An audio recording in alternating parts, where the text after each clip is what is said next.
Hi, I'm Beverly Crandon, Certified Sommelier through the Court of Masters, and you've got this link because you picked up our holiday wine kit. Now, what's this all about? During the holidays, we know that anyone can drop over at any time, and you want to make sure that you've got not only just food on hand, but also the wines on hand that are going to work. And so, in your holiday wine kit, we've put together 6 wines, 3 different types. So 3 wines, 2 of each. So it gives you a chance to taste them for yourself and then taste them with your guests who drop over, or keep them and open them all when your guests drop over so you have enough. But we've got 3 standard wines in your kit that are going to help you when it comes to ensuring you've got wines that you need in home. Now, whenever you're looking for wines for your standard kit, and this is a real quick and dirty video, we've got longer content that really gets deep into all of these things, but this is enough to get you started. You want to find wines that have great structure, and when we're talking about structure, that's the acidity, tannins, alcohol, sugar levels on a wine, making sure those things are all balanced. You also want to find a wine that's got moderate body, and I'll talk a bit about that in a second, in a wine that's got layers. And I do explain what I mean by layers, so don't get confused. I've got that, and then we'll talk about that in a minute too.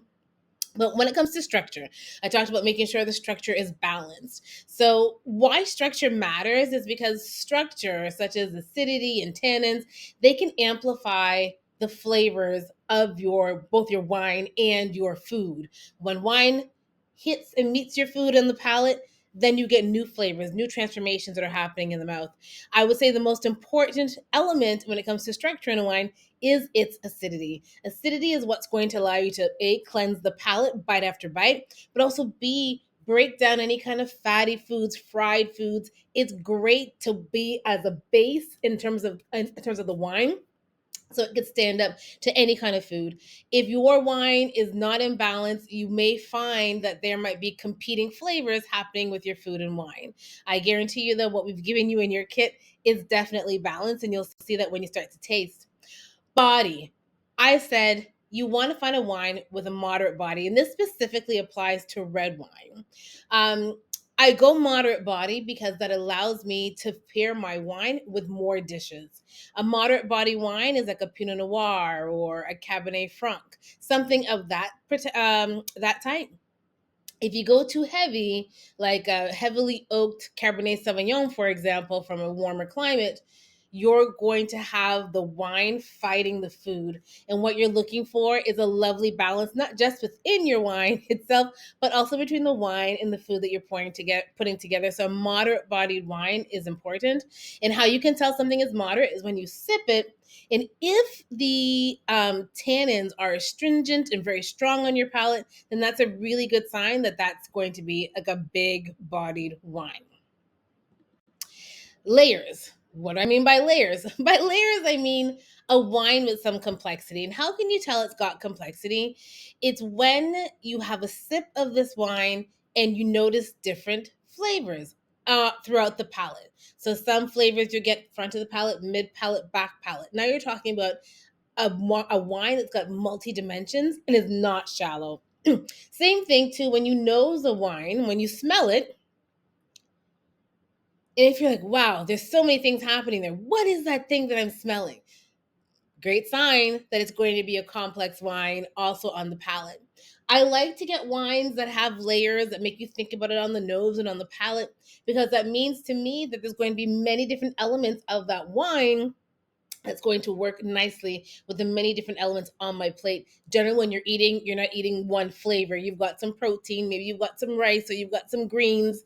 All of these things bring their own flavors to the party, and you want a wine that can kind of handle all of that. That's why layers is important to me. So, what's in your kit? You've got 3 wines in your kit. You've got a lovely sparkling wine from Crypta. Then you've got an amazing Garnacha Blanca also in your kit. And then lastly, and what you'll notice, all these wines are from Spain. So it's also a great way to deep dive into Spain. We've got content on the blog. I won't get into that now. I don't have a lot of time. But then you also have a lovely Mencia also in your kit, which is a red wine. What I will say about your cava, so cava is made in the same way that champagne is made, that traditional method. So that's important to know. So you will get on this wine some autolytic character, so some brioche kind of feel, because second fermentation to make these bubbles was done in bottle. This is great because we talked about structure and we talked about acidity. To me, sparkling wine is one of the best wines you can find when it comes to food and wine pairing, because of that natural acidity that people always make sure is in that sparkling wine. And this does that for you. This is going to be great if you've got fried foods like fried fish, fried chicken. Lovely for that. Or if you've got things that are breaded. So let's just say it's a pot pie or something of that style. This is great, but also great with just conversation, and also great too with like oysters and a lot of seafood as well. Then you've got what I think is a little darling, the Latino de Sara Grenache Blanc. Grenache, many of you know as being a red wine. We don't see Grenache Blanc very often in our market, so this is a real treat that you have that. And what I will say about this is on the palate, it does give off a lot of ripe flavors, but a lot of herbs as well. And it's got great acidity. So this as well turns into a wonderful food wine that you can have when people pop over. And then lastly, you've got a lovely Menthia in your kit. This is going to be, it'll appear as, and I'm going to go out of screen here for a second to grab my wine. It will appear as really deep in color, almost eggplant. And so you'll pour this and you'll say, hey, Beverly, didn't you say we want medium body type red wines? What you'll notice is that on the nose and on sight, everything before you put it in your mouth, it seems like it's going to be big, earthy, the one of those wines. As soon as you sip this, you will see that this is an easy drinking, lovely sipper, got right flavors on the palate. The tannins are moderate, the body's moderate. All it's the perfect profile for what you're looking for food and wine pairing. And it's also got some great acidity.